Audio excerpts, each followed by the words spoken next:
Hello and welcome to Good Morning UK Have Your Say, a Force for Good's mid-morning show coming to you live from our Nerve Centre here in the heart of the great British city of Glasgow with me, your host, Alistair McConnachie.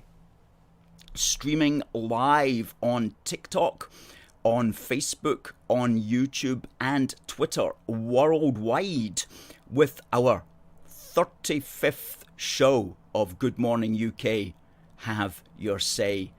Again, the value of stick to it-ifness. Good morning to Debbie, lovely to see you. Good morning to Tommy and also to Paul with best wishes. And TC was right in this morning to wishing all fellow unionists from all over the world good morning. And isn't that so true? Because it's about the world. You know, being British has a global significance, and there are so many people worldwide who love Britain and who identify with it. And if you're British, you're involved. Hello to Linda from a lovely sunny south east London. We're going to be talking about London girls because they're the best in the world. There ain't no doubt about it. Later in the programme. Yes, we're going to be talking about Chaz and Dave later in the programme for reasons which will become evident. So there may be quite a lot of singing this morning. Sons of the sea, bobbing up and down like this, 'cause you can't beat the boys of the bulldog breed when we're bobbing up and down like this. Chaz and Dave there from Jamboree album number 3, I think it was. Well, what's on your mind this morning? Sandra says, oh no, singing please. I can't help it. I'm in a good mood this morning and I'm just so much to get through actually. What would you like to speak about? Davey says, good morning from the North Sea, fueling Britain. Well, thank you, Davey. Thank you for your work out there, and long may that continue, even though there's people on the mainland in Holyrood who don't want it to continue, who actually want to ruin that industry. Well, let's hope that they don't get their way and that common sense prevails. Adam says, what's my reaction to Humza Yousaf falling off a scooter? Secretly delighted, I would say, is my reaction to that. Nice to see Katrina and Lucas on TikTok. But what was interesting about Humza falling off the scooter was, rather than looking, because it went viral, it got 1 million views within 12 hours, and it's pretty funny, and he didn't hurt himself as such, and so it was okay to laugh at somebody being brought low, somebody who really imagines themselves to be the bee's knees, and there he was scooting down at high speed on a scooter inside the corridors of Holyrood. Well, I don't know what primary school or high school you went to, but you weren't allowed to scoot on a scooter down the hallways. That was, that was not allowed. But he was doing it at high speed, and his poor wee secretary or whatever was running behind him. It just looked so degrading. And as somebody pointed out, if your boss requires you to literally run behind them, then you're in the wrong job, because that's not a good boss. Anyway, what made it even more delightful was the fact that he got all uptight about it when it went viral. Instead of going, yeah, look at me, wasn't I silly, landed on my face, it's funny guys, I know, have a laugh, my bad. Instead of doing that, he was like, why are people retweeting this? And then all the SNP people came in. Why are you retweeting Humza? He's injured. Yeah, he injured his ankle playing badminton. He didn't get it blown off in a landmine, for crying out loud.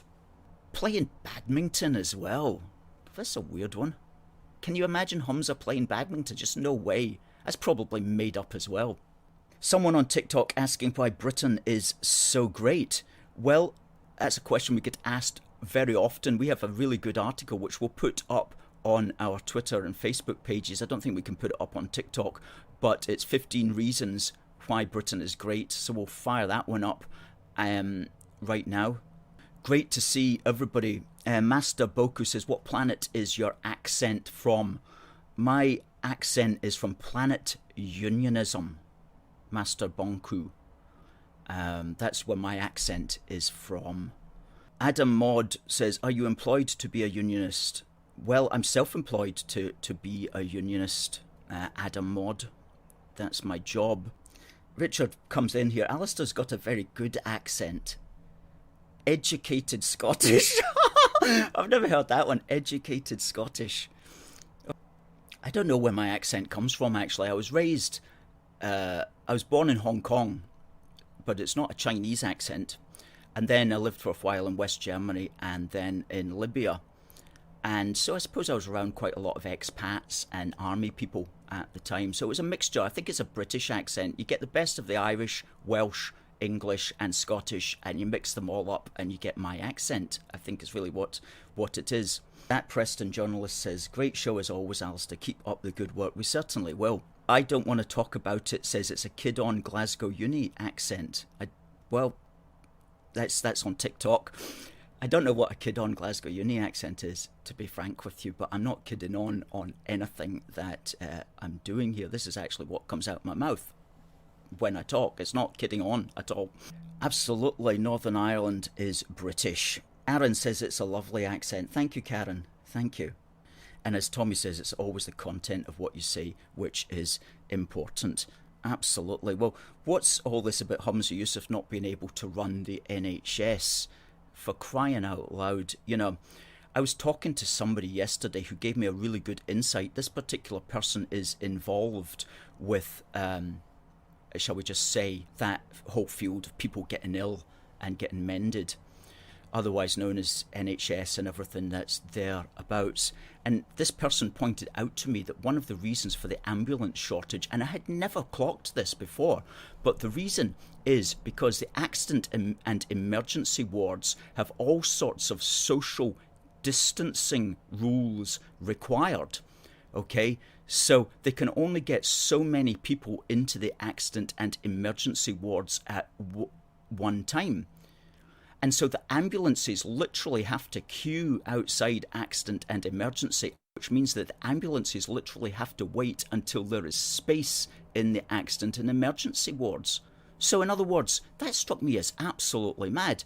I mean, you've got social distancing in the accident and emergency wards to protect against somebody catching COVID and getting unwell, potentially sometime in the future, while in real time there's some bloke bleeding to death 10 ambulances down the row. That's just so twisted and upside down. It's beyond belief. So one way of curing, or at least ameliorating, helping the ambulance problem would be to scrap the social distancing nonsense in the accident and emergency wards, so you can get more people in, so that there can be a quicker turn through of the ambulances. You know, I'm not working for the Scottish Parliament, but I would like to see that at least suggested. You know, the Tories and Labour are giving all these cheap shots at Humza, but none of them are actually saying this is what we need to do, because Tories and Labour are going along with this whole social distancing and this whole COVID situation, and they're going along with everything that the SNP does regarding COVID. Okay, so you might get the Tories or Labour standing up and going, it's terrible that Humza Yousaf is doing this, that or the next thing. But what's your plan? What's your plan? And you'll start to get down the right direction when you scrap all this social distancing and all this kind of nonsense. Somebody was saying to me this morning that Scotland is the most restrictive country in Europe at this present moment, or in the EU, as far as many things go. Well, I don't know if it's quite that restrictive, because some of these Eastern European countries are incredibly restrictive, unbelievably so, and I'll talk to you about that in a minute. So, but at least one good thing about the Scottish NHS, I suppose, is if you want to pick up a secondary infection, you can get that for free, okay? Whereas, say, if you're in America and you want to pick up a secondary infection, you have to pay for it, basically. So, got to look on the bright side. Paul says, I heard the Army and Fire Service are driving the ambulances. I heard that as well. Loyalist govern there. Yes, Kenny says, what about Leslie Riddoch showing Amanda Burton singing IRA songs? Yeah, the Scottish Nationalists had some sort of, one of their weekly get-togethers in the Queen's Hall in Edinburgh, and I saw sections of it. Oh my goodness me, I've seen more exciting wakes. It was terrible. The audience was all blacked out, all dimmed down, so there's maybe about 30 or 40 people sitting there in darkness, while there was like 6 very uninspiring people sitting up on the stage, all heavily lit, and all just droning on. It was like, this is what hell looks like.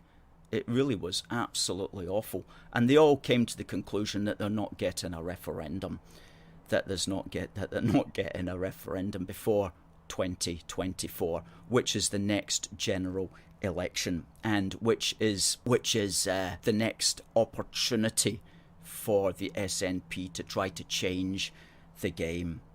Adam says here, Sturgeon only said military because she didn't want to admit we need help from the British military. That's so true. She doesn't like using the word British at all, although she is aware that there are great things about Britishness. And in our TikTok channel there, we've got a video of her saying that she was concerned in 2024 that if the pro-UK movement really concentrated on the great things about being British, then her campaign would have struggled. And she says that they never ever got round to doing that. Well, she's absolutely correct in that, and we at A Force for Good try to make up for that, and we've been going since 2012 promoting the great things about being British. Now, talking about promoting the great things about being British, we are going to be in Edinburgh this Saturday. The Smurfs are having their annual outing, which is to say the Scottish Nationalists, the SNP supporters, the ALBA supporters. We call them the Smurfs because from the sky you just see like little blue people. So it looks like the Smurfs annual outing from a drone. So they're having their annual outing. Now, in the past, they didn't have one last year because of the COVID situation. In the past, and we've got the details here, in 2019 they had just over 11,000 of them. And in 2018 they had 12,789 of them. So the average for both of those years was 12,000. And it took them about an hour and a half to pass. Now, that's not going to be the case this year. There's going to be far, far fewer of them because they've all fallen out with each other. And it will pass a lot quicker. But we should be there, and we will be there. And it's certainly worth getting out of bed to be there and to remind them of the value of being British.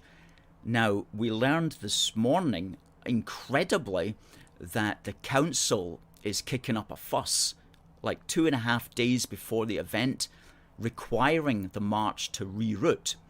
Now, we'll keep you informed about this. Everybody who is coming out with us, please watch the page. We'll contact you as well personally if you've told us you're arriving, because it looks like our stance, our position on the street will have to change due to their march being rerouted.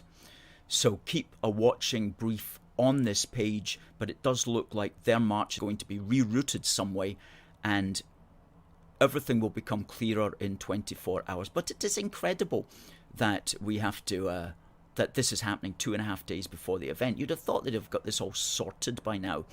Anyway, one thing we do believe in is the right to march and the right to protest, and we at A Force for Good are as disturbed as anybody about the new injunction, the new law coming up, which is going to stop protest in the grounds of the Scottish Parliament, because previously anybody could just roll up outside the gates of Holyrood and complain about what's going inside there, and that's in fact our democratic right and duty.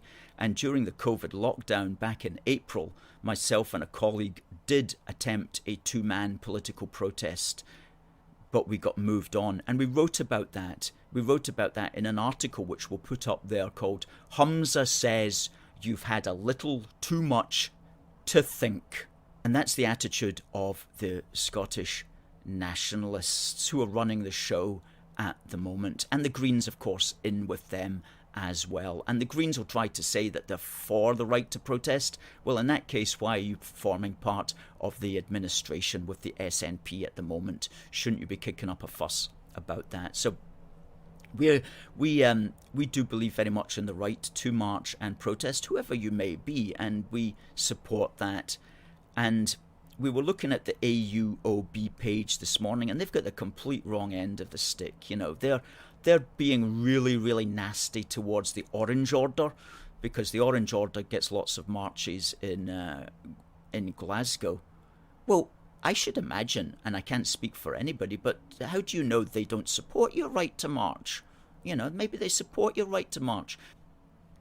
And couple of things today on this day in British history. Today's the 22nd of September. And it was on this day, the 22nd of September, when the Scotsman who was the head of the British Army at the start and during the first year of World War II passed away. And his name was General Edmund Ironside, which is a real kick bottom name for a general. General Ironside. I mean, they should have just kept the guy on for the entire war and just said, look at our general and look at his surname and answer that and remain fashionable. Anyway, Edmund Ironside was Scotsman. He was born in Edinburgh, and he passed away on this day in 1959. And he was the head of the British Army, otherwise known as Chief of the Imperial General Staff during the first year of the Second World War. And he was born in Edinburgh on the 6th of May 1880. And I'm going to bring his picture up here because he looks every inch the general. He looks every inch the general. So let me bring him up. Edmund Ironside, Scotsman who was head of the British Army during the start and for the first part of the Second World War. And then he was head of Home Defence, which was setting up all the defences around the British Isles, many of which you can still see on beaches, especially in Scotland, on the east coast and elsewhere. So that was Edmund Ironside. Also on this day, a chap who passed away was Hodges. Now, some people will know immediately who I mean. On the 22nd of September 2018, Hodges, one half of the duo of Chaz and Dave, he passed away at the age of 74, born in North London. And he's credited with inventing the term Rockney, which is an amalgamation of rock and roll and old-time Cockney pub music, and put that together with Dave Peacock in a very, very appealing way, actually. And in addition to their own songs, and they had 8 top 40 hits, in addition to their own songs, they also did sterling work in keeping alive a lot of popular British songs from the 20s and 30s and 40s and 50s, especially in their series of studio albums called Jamboree Bag. They did 3 Jamboree Bags where they really pulled out all of these old songs and strung them all together in a medley, and some of them are really, really, really good. Oh, they Old Iron Cross, so the Old Iron Cross is a laugh, I do declare. Over there in Germany they're giving them away. You can have a dozen if you shout hooray. The Kaiser said to me, old son, when he jumped off his horse, sing me the song of Tipperary, and I'll give you the Old Iron Cross. That and others, including their own songs, which were of the same vein. London gals are the best in the world, there ain't no doubt about it. You can't find a gal from London town, you're better off doing without it. They don't create when you come home late and you're crawling up the passage floor, and they won't muck about when you've gone out with the geezer in the house next door. Which is probably a bit of a generalisation, but it's a good generalisation. And they've always got a pound to buy you around when it's their time up the bar. That was from 1983, London Girls. We'll put up the link to that actually, it's a really good song. Please go on TikTok, give us a follow, folks. Give us a follow. We're putting out a lot of good content on TikTok every week. And we are also on YouTube, Facebook and Twitter at UK A Force for Good. So please share this if you can. Hazy Dream says, let Scotland be free of English tyranny. That's actually a song. Let Scotland be free of English tyranny. It rhymes. It rhymes. There's a few singers singing songs like that at the weekend in George Square, where the Smurfs attempted to have a rally, and we had an AFFG person there watching them, and we can say for a fact that the numbers were between 100 and 125 during the course of the day. Often difficult to tell who was a random passerby who had inadvertently walked into it and thought, what parallel universe have I stumbled into? So it's sometimes you have to look and say, does that person look like he's one of them, or does she look like she's one of them? And you can discount them from the total. But if you do that, it was around about 100, let's say 110 average for the 3 hours or whatever that they stood there ranting on about why Scotland must be free from English tyranny. Alan says, can I whistle? No, I can't, sorry. That might be an improvement if I could. Sandra says, English tyranny, that's a deep delusion right there. I think so. Ian says, it's in central Edinburgh yesterday and it was a delight to see so many Union flags. Yes! Flying from public buildings. Absolutely. That's good. And Sandra says, in Dundee, when the separatists had a shuffle on Saturday, there were 73 of them, because we had AFFG people on the streets, incognito, just counting them, and multiple sources counted 73 of the divisive dawdlers, the separatist shufflers. As Dottie points out, it's amazing how many people want to live in a tyrannical country. Yeah. So is any more comments on TikTok that we can read out? Somebody refers to them and says, do you actually know what tyranny is? You know, they refer to that, the nationalist person there, and saying, have you any idea what tyranny is? I can give you some idea of what tyranny is at the moment. Lithuania, oh my goodness me, I read an article, we'll put it up there, talking about the C pass, you know, the C word that can't be spoken. And in Lithuania, you need a pass to do anything, to prove that, you know, you've been double V'd. And if you don't have this pass, you literally can't do anything. You can't even go into supermarkets. You can only go into a grocer's shop that has a entrance off the pavement. You can't go into supermarkets. Women can't go into beauty parlours. It's really locked down to an incredible state. And how absolutely depressing is that? Because, you know, you never hear of Lithuania at the best of times. And the only time I hear of Lithuania is at the worst of times. And it's only a country of 2.8 million. And they are just absolutely abusing their people And I just pray that that does not come here, because it is horrific what's going on in Lithuania.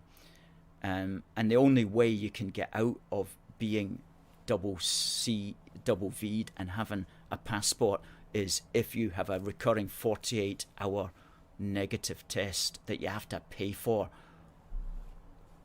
The degree of control in some of these countries is beyond belief.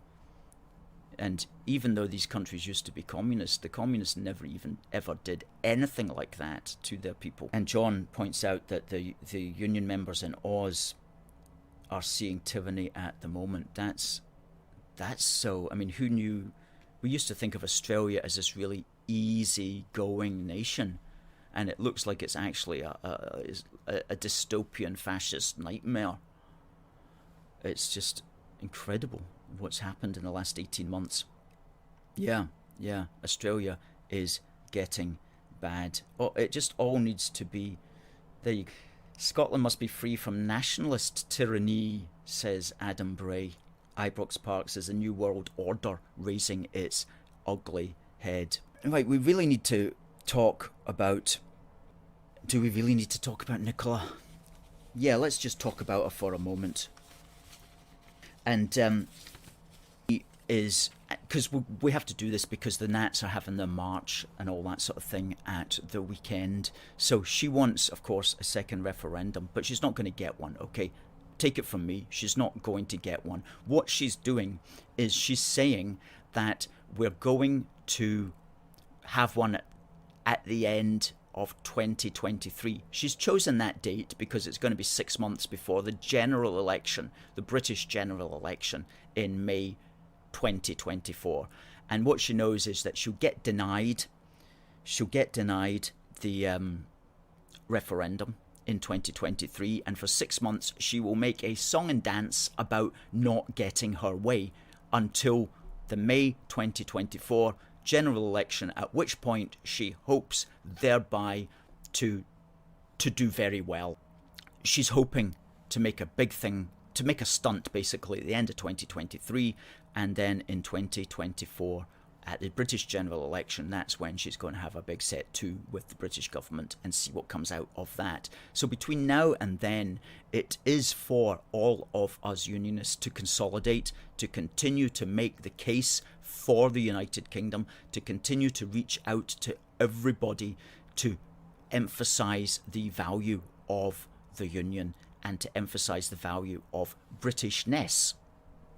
And to reach especially younger people, because I was having this conversation with somebody yesterday, and you know, if you're a 16-year-old, you were born in 2005. Okay, that's 2 years before Alex Salmond and the SNP took over Holyrood. So your entire life you have lived in Scotland. If you're a 16-year-old, your entire conscious life you've lived in Scotland under the domination of the SNP at Holyrood, listening to nothing other than their misinterpretation of the British Constitution, listening to nothing other than the misinterpretation of Holyrood as some kind of equal and opposite parliament to Westminster, when it's nothing of the kind, when it's a devolved parliament, which is an arm of the British Parliament.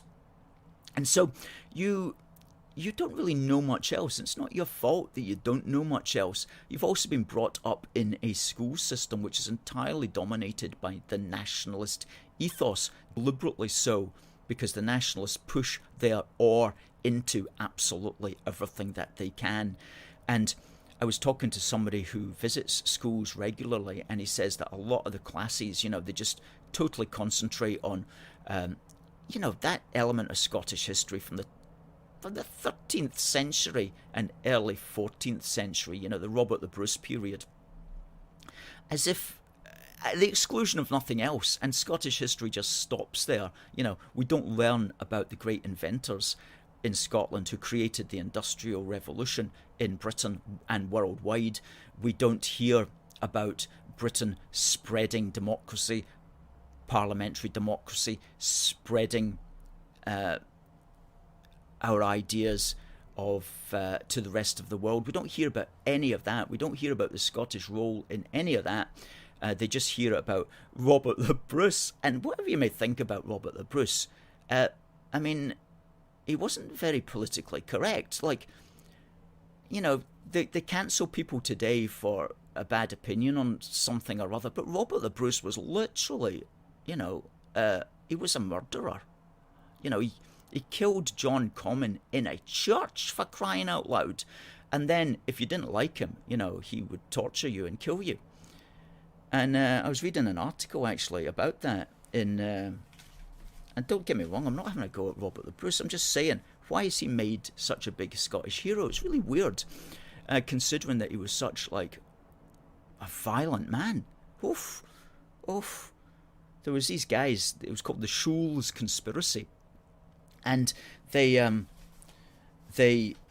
had it in for Robert the Bruce, and when he found out, believe me, he didn't treat them with kid gloves. He was dragging them behind horses and then torturing them and then hanging them and then cutting their heads off and stuff like that. I mean, this is a guy who's essentially a savage.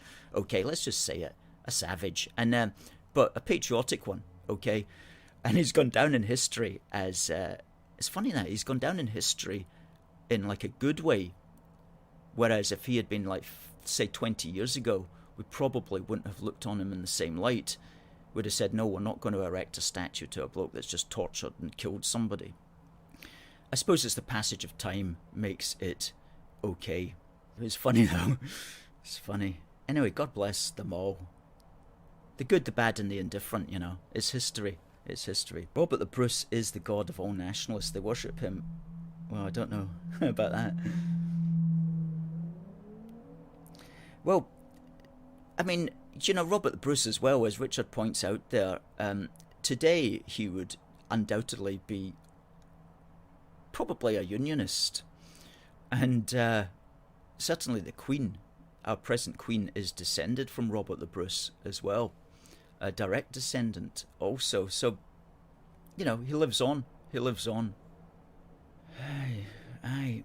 Well, when the truth is told to the Scottish people, there is no way the good clued up Scottish people will vote for separation, says TC. And that's our job. One of our jobs, along with lots of other people, is of course to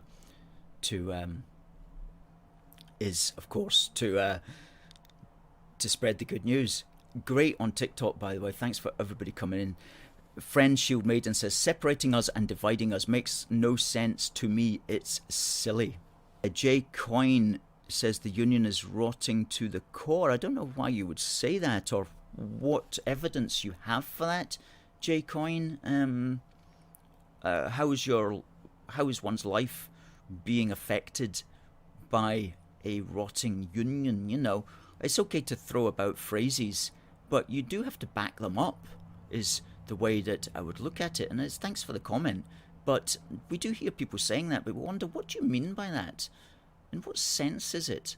You know, it's not clear at all that it is.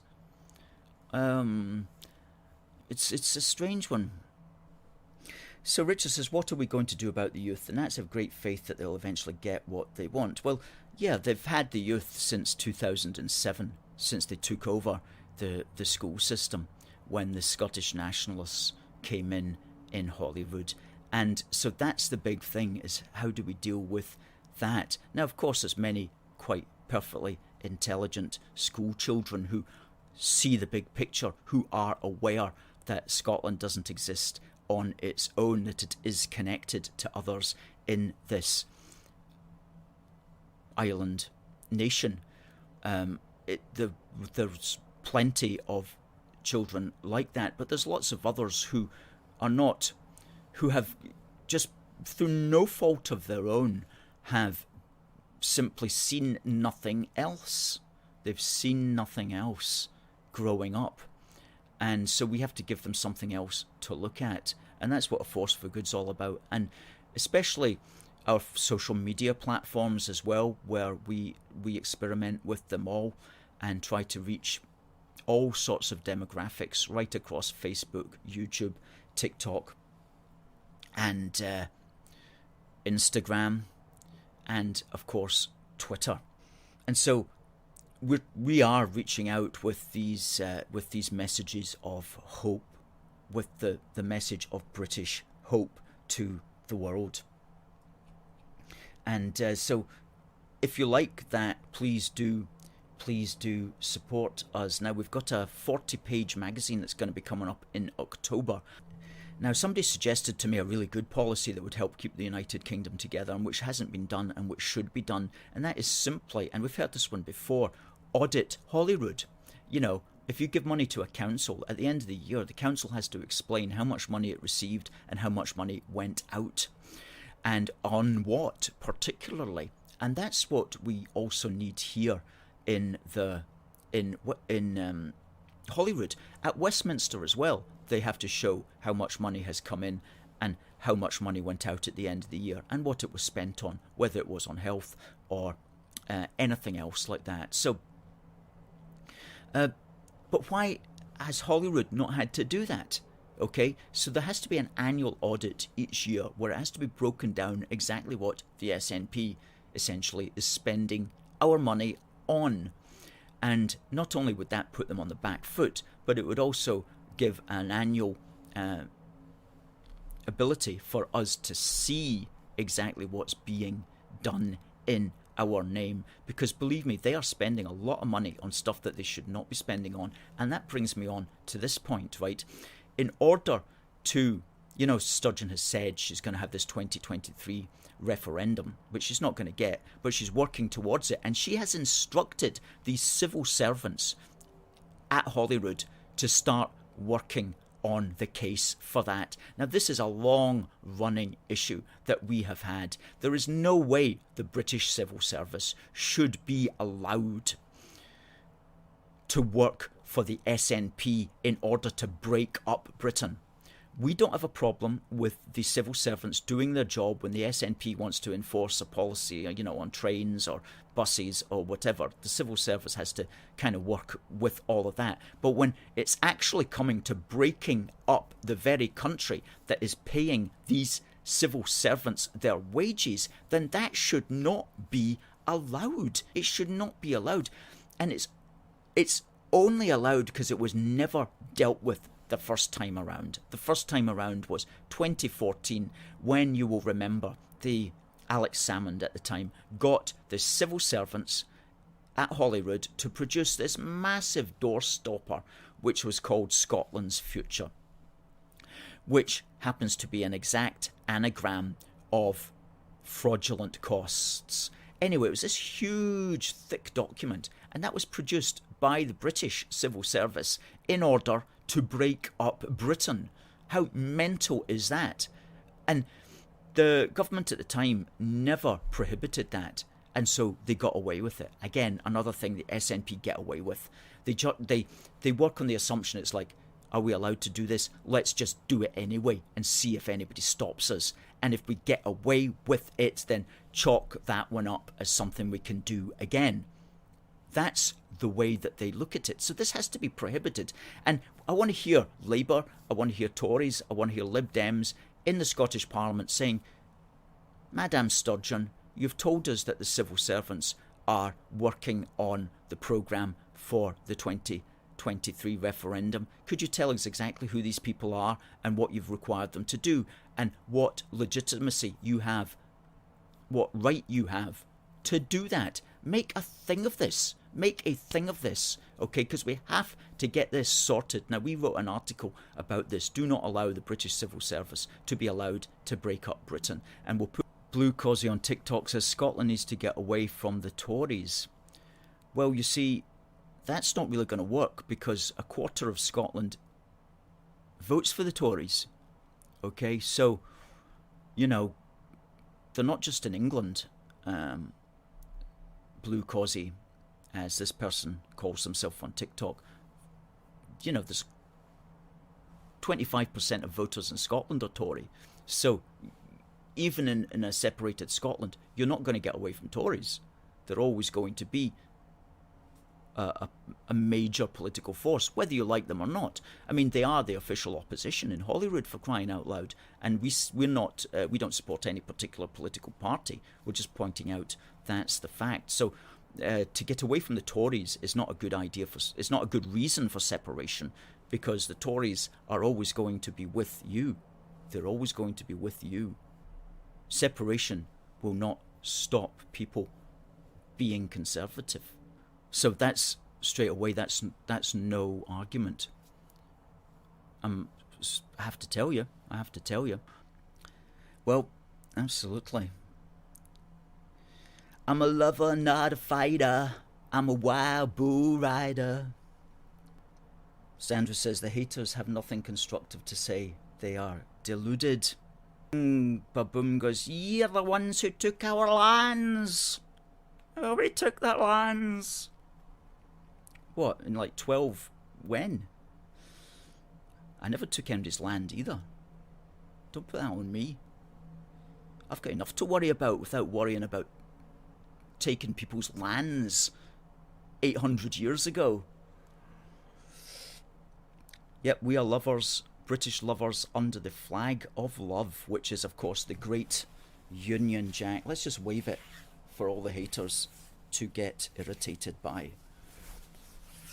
This is our 3x2 Union Jack, which is custom made, and every home should have one. It's got a hem at the back, at the bottom here, so you can just put a flagpole in. It's got a tie to tie around the flagpole. 3x2, excellent little thing. $3.99. Okay, it's absolute giveaway. Buy it today. We'll also put in a free copy of our latest copy of Union Heart, which is our magazine, the heart of unionism, promoting the heart of unionism. And of course, also please do remember our wee book for the Union, which we've been selling a ton of these, a shed load of wee books for the Union, and we're going to have to undoubtedly get another print run done very, very shortly, because they're just flying out. And this is just on basically the publicity that I give here on the show. Imagine if you could walk into Wetherspoons and buy Wetherspoons. Well, yeah, that would probably be a good place to buy them, but I actually meant Waterstones. Imagine if you could walk into Waterstones and get one. I mean, we would sell thousands, and it would change the game.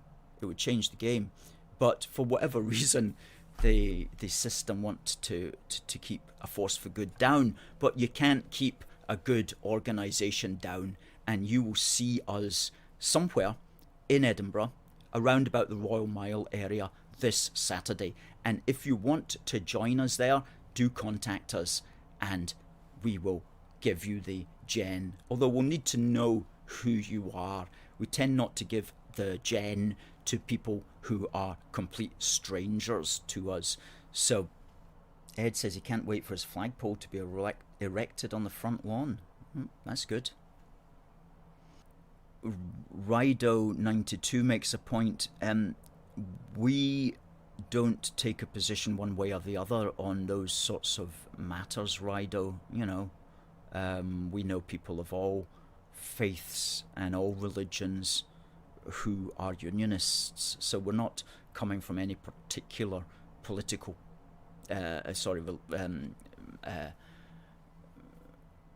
religious sort of point of view of that. You know, many of our people are people of faith, of all backgrounds, and that's the way that it should be. That's the way that unionism is. It's about uniting people of all faiths. So we don't take a position like one side against another as far as religion is concerned on this page. Good. Well, we're running a little over time. I think I've said everything that we need to say today. Great. I just want to give a big shout out to everybody who came in on TikTok. That was absolutely wonderful. We've been busy. God bless the Queen and country, says somebody there on TikTok. And we absolutely agree with those sentiments. Will someone educate me on what the SNP stands for? I'm from the States. It stands for the Scottish Nationalist Party, is what it stands for. Okay, well, do you know what? I could just keep doing this, but we only go for an hour. This Christmas, our Yo Britannia will have a 10-hour union telethon, and that's going to be crazy on TikTok, that's for sure. So please, if you're on TikTok, give us a follow, and if you're on YouTube, please subscribe, hit the red button and the bell for notifications, and share the page. It's been a good morning, folks.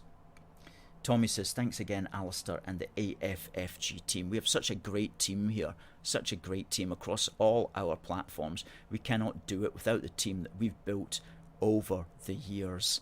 A big shout out to you all, and a big thank you to you all as well.